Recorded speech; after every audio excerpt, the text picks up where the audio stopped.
আসসালামু আলাইকুম। আমি তুহিনা খাতুন আবার একটা নিউ ব্লগ নিয়ে চলে এসেছি। আমার থাম্বনেল দেখে আশা করি বুঝেই গেছো আমি কোন জায়গার ব্লগ তোমাদের সাথে আজকে শেয়ার করব। হ্যাঁ, ঠিকই দেখেছো, এটা মুর্শিদাবাদের ব্লগ। আমি মুর্শিদাবাদ গিয়েছিলাম, তো তখন আমি ভিডিওটা কিছু কিছু ক্লিপস আমার কাছে আছে, সেগুলো তোমাদের সাথে আমি শেয়ার করছি। চলো দেখা যাক। এটা মানে প্রবেশ গেট, যেখানে আমরা প্রবেশ গেটে যখন যাই সেখানে এখন আবার টিকিট কাটতে হয়। আগে শুনেছিলাম নাকি টিকিট কাটতে হতো না, বাট এখন কাটতে হয়।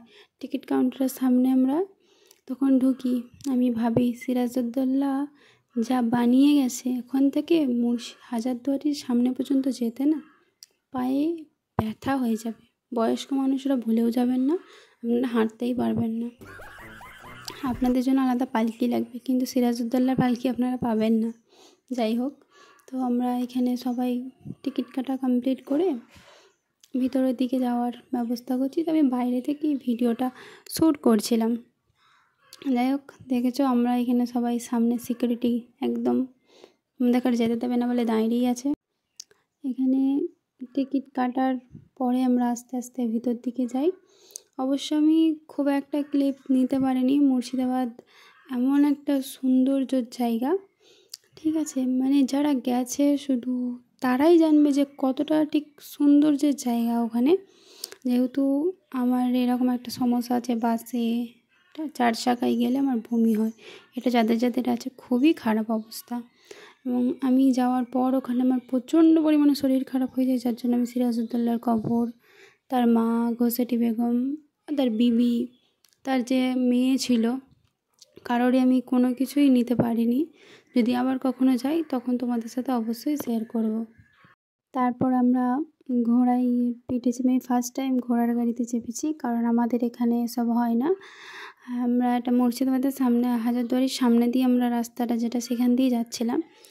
তো আমি কিছু ভিডিও করেছি বা না করেছি সেগুলো আমি করতে পারিনি, কিন্তু মেন যে কালপিট তাকে আমি ক্যামেরাবন্দি করেছি। কারণ আজকে যদি সে বেইমানি না করতো তাহলে মুর্শিদাবাদ আজকে বহুত উন্নত হতো।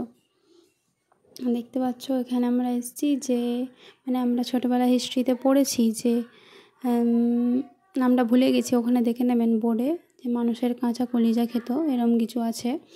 তো তাকে এখানে কবর দেওয়া হয়েছিল, তার কবরটা তোমরা দেখতে পাবে।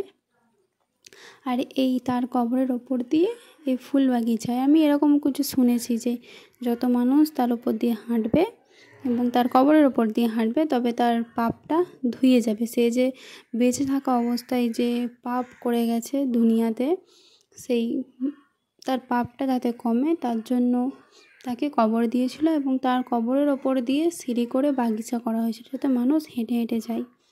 তো আমরাও ঠিকঠাক মতোই সবাই ওপরে উঠে গেছি, বাট জায়গাগুলো অসাধারণ বানিয়েছিল সিরাজউদ্দৌলা। যা যা বানিয়ে গেছিলো বাবা, মুর্শিদাবাদ এখনও পর্যন্ত যা যা কিছু আছে অসাধারণ, মানে কোনো ভাষা নেই যে কীভাবে ব্যক্ত করবো বা কিছু।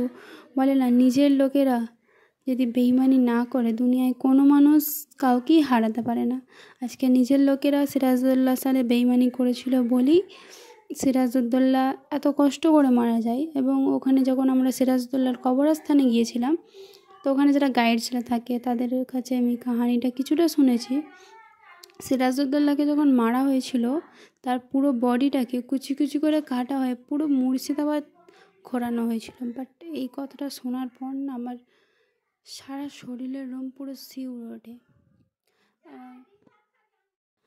আমরা এবার যাচ্ছি মির্জাফরের কবরস্থানায়। সেখানে তার ফ্যামিলি, তার মির্জাফরের পরে যারা ছিল তাদের সকলের কবর আছে।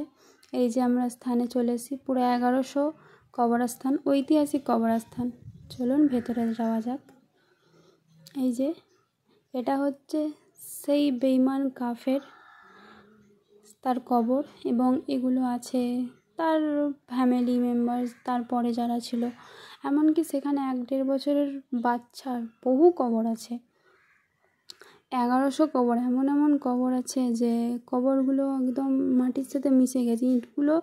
ইট যেগুলো সব বাঁধানো ছিল, অনেক প্রচুর কবর নষ্ট হয়ে গেছে। 1100 কবর মানে মুখের কথা, কোন যুগের! এমনকি মির্জাফরের বাড়িটা এখান থেকে ওই কিছুটা পাশেই, বেশি দূর নয়। আজ বর্তমানে মির্জাফরের যে বাড়ি ফ্যামিলি মেম্বার্সরা আছে, তার বাড়ির নাম মুর্শিদাবাদে যে বাড়িটার নাম চেনা হয় হচ্ছে নেমোখারাম বাড়ি। এটা যিনি আমাদেরকে নিয়ে যাচ্ছিলেন, মানে যার ঘোড়ার গাড়িতে যাচ্ছিলাম, তিনি আমাদেরকে বলেছেন যে বর্তমানে তার বাড়ির নাম হচ্ছে নেমোখারাম। আর কেনই বা হবে না, যার নুন খেয়েছে তার সাথে গাদ্দারি করেছে। আজকে যদি ও গাদ্দারি না করতো, তাহলে একবার ভাবুন তো মুর্শিদাবাদের মানে পরিবর্তনটা কীরকম হতো। একটা অসাধারণ পরিবর্তন হতো। এখানে আমরা সব ভিডিওগুলো ক্লিপসগুলো আমি নিচ্ছিলাম যে কেমন কি আছে না আছে, কেমন কি কবর। আর মির্জাফরের কবরটা দেখে আমার একটা কথাই মনে হচ্ছিল যে কাজ তুমি যদি বেইমানি না করতে, তাহলে আজকে তোমাকে দুনিয়াতে কেউ কাফের বলে চিনতো না। বলে না, দুনিয়ায় যেটা করে যাবে সেটাই মানুষ বয়ে নিয়ে যাবে।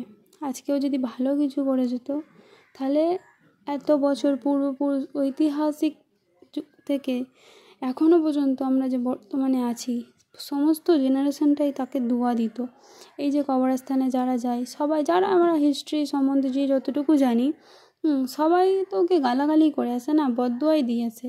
হ্যাঁ, যে কেন এরকম করলে, কেন যেসব যে ও বেইমানি করেছিল সিরাজউদ্দৌলার সাথে, যে যার খেয়েছো তার পেছনেই ছুরি মেরেছো। সেই জন্য বলে নিজের লোকেদের কাছ থেকে সব থেকে বেশি সাবধান। বাইরের লোকের সাথে তুমি জিতে যাবে, কিন্তু ঘরের লোকের সাথে জিততে পারবে না। এই যে জায়গাটা দেখতে পাচ্ছ, এটা হচ্ছে ইংরেজরাই এটাকে বানিয়েছিল, পুরো হাজারদুয়ারির ডুপ্লিকেট। যারা গেছো তারা দেখে থাকবে, বাট এর ভিতরে আমরা যাইনি। তো মানে অনেক কিছু এরকম আছে যেগুলো আমাদের ভিতরে যাওয়া থেকে বাদ হয়ে গেছে। তো ইনশাল্লাহ যদি আবার যাওয়ার ইচ্ছা আছে মুর্শিদাবাদ, তো অবশ্যই যাব। আর যারা আমার ভিডিওটা মুর্শিদাবাদ থেকে দেখছো, অবশ্যই কমেন্ট করা। যাদের যাদের যাওয়ার ইচ্ছা আছে অবশ্যই কমেন্টে জানিও। মানে এটা হাজারদুয়ারির পুরো ডুপ্লিকেট বানিয়েছিল, অসাধারণ বানিয়েছিল। ইংরেজরাও যা কিছু করেছিল সৌন্দর্য মতোই করেছিল। এই যে লাল যে জিনিসটা দেখতে পাচ্ছ, এটা কুয়ো, আর আমি ভাবছি যে এটা ফাঁসি দেওয়ার জায়গা। এবার আমরা যাব আর একটা জায়গায়, যেটা মাটির তলা দিয়ে যে সুড়ঙ্গ পথ আছে। আগেকার জিনিসপত্র, বন্দুক, সৈনিকদের পোশাক আশাক অনেক কারোর ছিল। এটা জগৎ সেট মিউজিয়াম এরকম কিছু। এটা আমি অনেক দিন আগেকার ভিডিওটা, তো আমি এখন আপলোড করছি। তো চলো মিউজিয়ামের ভেতরে এবার যাওয়া যাক। সব জায়গায় যদি টিকিট লাগিয়ে দেয়, আমাদের মতন সাধারণ মানুষগুলো কী করে যাবে বলুন? সব জায়গায় 30 টাকা 25 টাকা 30 টাকার টিকিট, কী আর করা যাবে বলুন? সরকারের জিনিসেও যদি টিকিট লাগিয়ে যেতে হয়, তাহলে তো কিছু করার নেই। যদি টিকিটের পরিমাণটা 10 টাকা করে দেওয়া হয়, তাহলে আরও ভালো হয়। এখন আমরা ভিতরে চলে এসেছি।